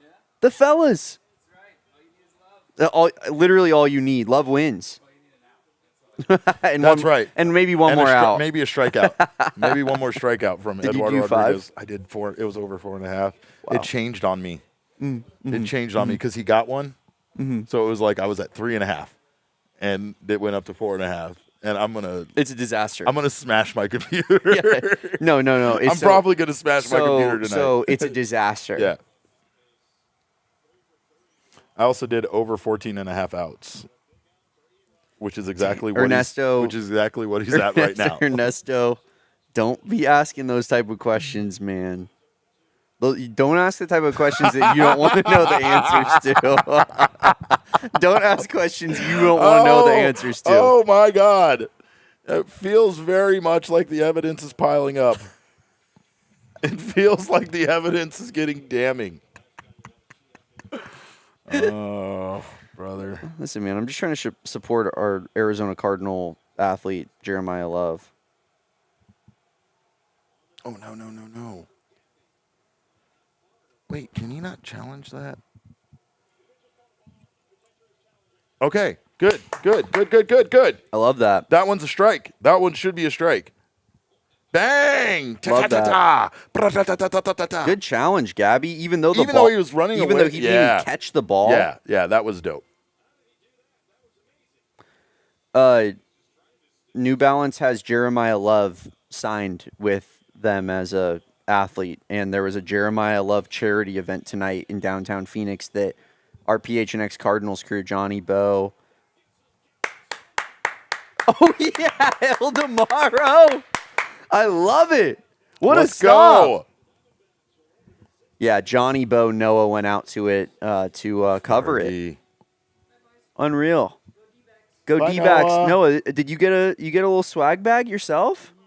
Can you show the people? I was just explaining the event. What'd you get? Noah's got his tote, his There's New a Balance little tote, little- another hat, another all you need is love because love wins. 47 brand, great brand. Ooh, and a shirt. Wow, pretty cool. Yeah. And they gave me a coupon for 10 pairs of free New Balances. No, I'm kidding. give me one. 10 Give me one pair. pairs. Give me one They're pair. like, hello, Randy. And they're making me the next cover athlete for them. They saw my story and they were like, you're looking at me. Oh my God, that's Noah, amazing. people are talking about how Shohei Ohtani may or may not be a New Balance athlete. Yeah, The second that I got handed this hat. Damn it. But Jeremiah Love is also. That's what I'm saying. Harrison Jr. Both Marv. Yeah, and Marv. Yeah. One beats two. I was just putting you on the mic. Oh. Jeremiah Love and Marv are both New Balance athletes, so I think we're winning. I'm this just trying to battle. support my cards, man. That's all. You know, a lot of people not happy with me about Ohtani tonight. Well, he's not even playing, right? No, he is playing. Oh, he he hit a is? home run in the first inning. I thought they said he wasn't going to play. He's not pitching. Oh. He ducked us. He ducked the Pavin Smith less Diamondbacks. He saw that Pavin Smith was no longer in the lineup, and he said, "Well, I don't want to pitch against those I guys." mean, Then, I wouldn't either. yeah, and then so he's still in the lineup, but yeah. I mean, the Diamondbacks' odds were disrespectful tonight. Noah, Erod's an all-star. He's pitching tonight, and All-star Erod. yeah, and the- Everyone's saying it. and the- Everyone knows it. And the Dodgers were pitching a bunch of scrub bullpen pitchers with no Ohtani. It was disrespectful. Like, who's this guy? Some scrub that Arenado's about to take yard. How many hits does Arenado have tonight? 0, but he has 2 walks. Seeing the ball well. Okay, good. He's close to 2,000. A lot of bananas in the dugout. Is he close to 2,000? Yeah, he's 6 hits away. Interesting. What do you think they got all those bananas in the dugout for? Was that in the Dodgers dugout? No. Dbacks dugout? Yeah, Potassium, duh. really. That's not what I use bananas for. Man. And I wish Derek was here so you could have mic dropped on that. Well, I use them for smoothies. I make smoothies in the morning Yeah. after my run. yeah. I don't really eat them raw like that, but that's just me. Eat them raw. Yeah. It's a banana. I guess you could cook it like a plantain. Probably be pretty good. Oh, Sean wants to know what I think about Alex Sarr. He's a bum. He's a fat bum. How was the event? Was it cool? It was really cool. There actually was not like too many people, so it was pretty like intimate. It was cool. Met some cool people. Saw the usual gang. Jeremiah Love, little sweetheart. Hello, Derek. Here, I'll give you your headset back. Thank you for covering, Noah. Some of the most riveting conversations you'll ever hear. yeah. The Noah Wolberg portion of the PHNX Dbacks watch along. Got any plans rest of the night? No. But now that you said that, I feel like I have an obligation to go make plans. So Yeah. I'm probably gonna go to my local dive bar, get hammered, get kicked out, and figure it out from there. Hell yeah. Get dragged out specifically. Yeah, like I won't remember Yeah. at all. Oof. Without a doubt. But like that's just me. That's my Southwest bias. All right, bye guys. Bye, Did Noah. he really just say that? Yeah, that's how he he's just leaving. he just ended with, and that's just my Southwest bias before walking out of this office right now. It's the most insane, batshit crazy. It's just, every time.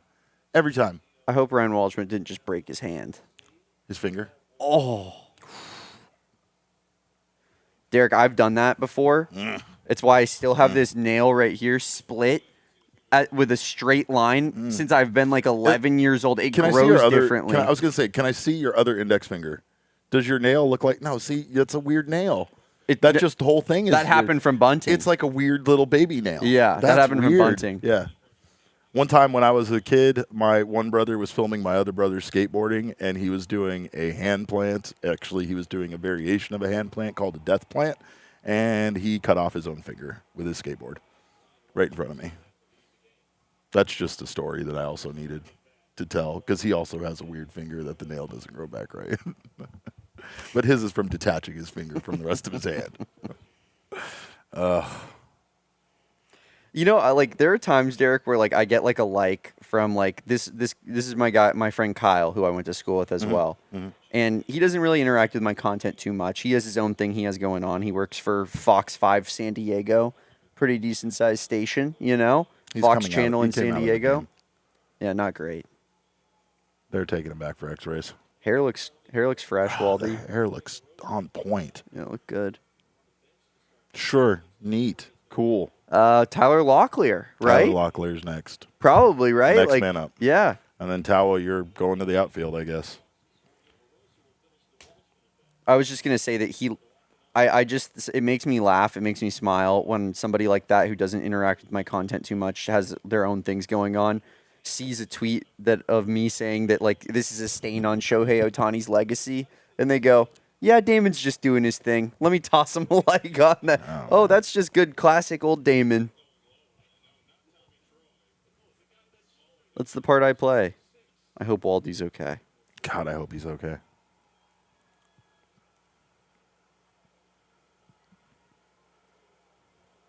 Piece of Yoshi's still trying to push his paving agenda, even after all this time. It's wild. Okay. Okay, Barossa. Okay, Barossa. Okay, Barossa. Way to make that happen with your speed, baby. The Dodgers stink. Dalton rushing. Airman. They came into this game with the third most outs above average of any baseball team, second to behind Diamondbacks. Behind the Diamondbacks. And the Cubs. Oh, wait, that wasn't Dalton rushing.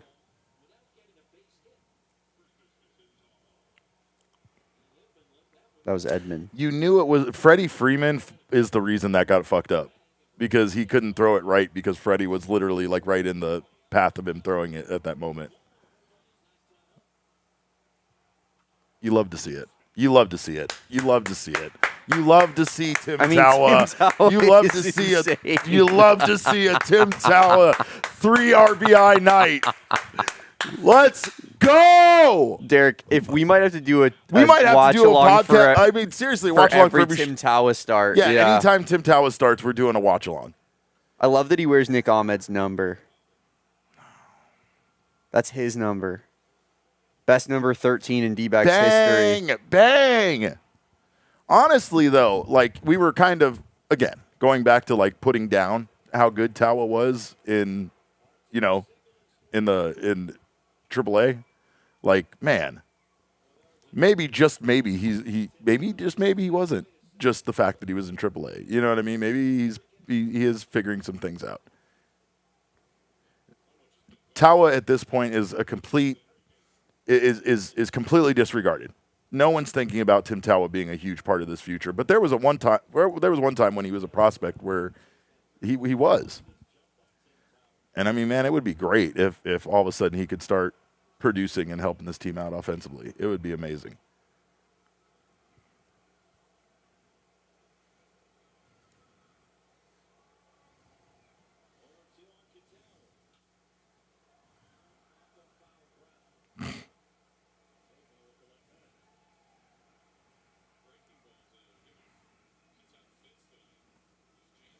Ridiculous.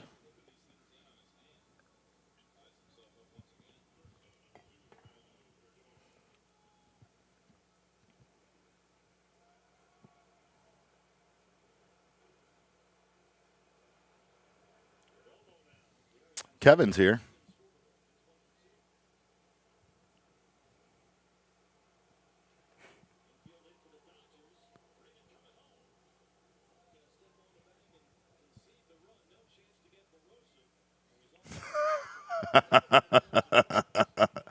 Me every night when I get home.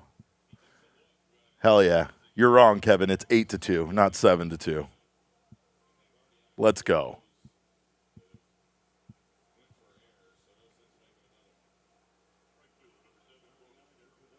I have to start doing work, right? We got to start doing a post-game show eventually. I don't know. I'm pumped to do a post-game show now.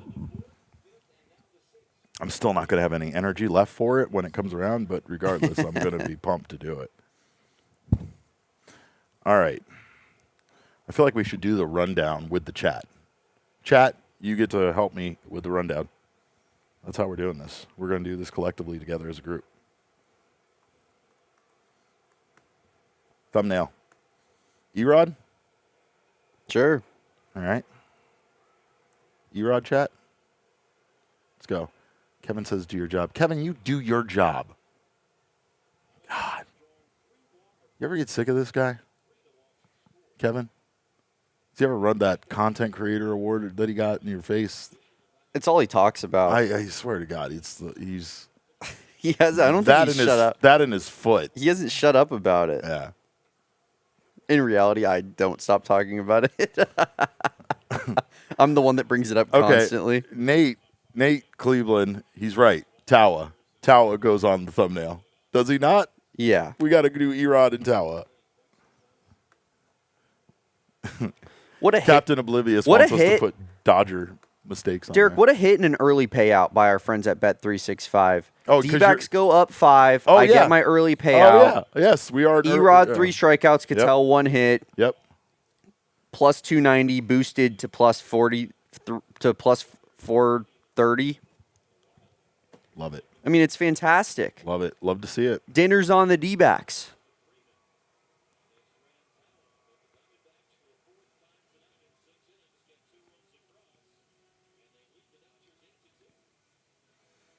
Meanwhile, I need an Erod strikeout. I mean, like oxygen to breathe. Like oxygen to breathe. Like, we need it so bad. And I just don't know if we're going to get it. Is he going to come out of the game here? No. Okay. No. Shut up.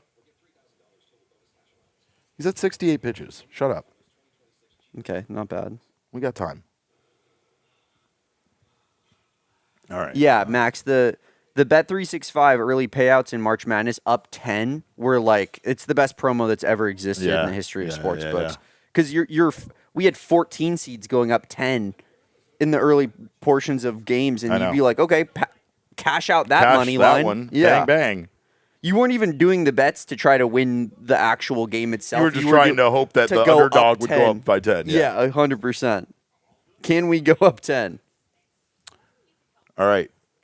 We got our thumbnail. We need our thumbnail headline, y'all. Kevin? Kevin? Get some ideas in here, Kevin. Kevin? He said, Indifference News says don't be sensationalist over one good Tawa game. No, we're going to be over every Tawa game. Well, I'm sorry. Are we talking about The Tawa Bonds? Tim Bonds? the base god himself, Tim Tawa. Is that sensationalized enough? We're gonna put Manny Pena on the screen.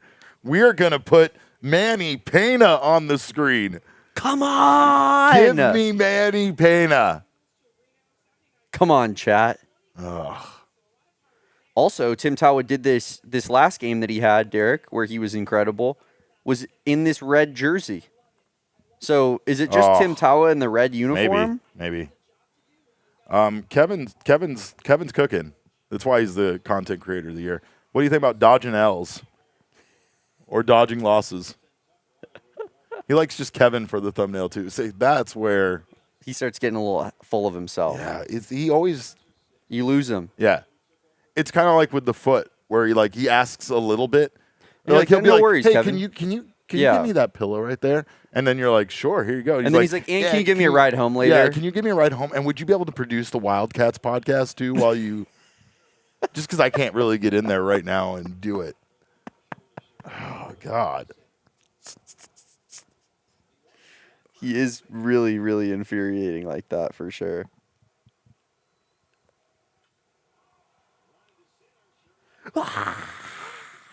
You guys are down 8-2.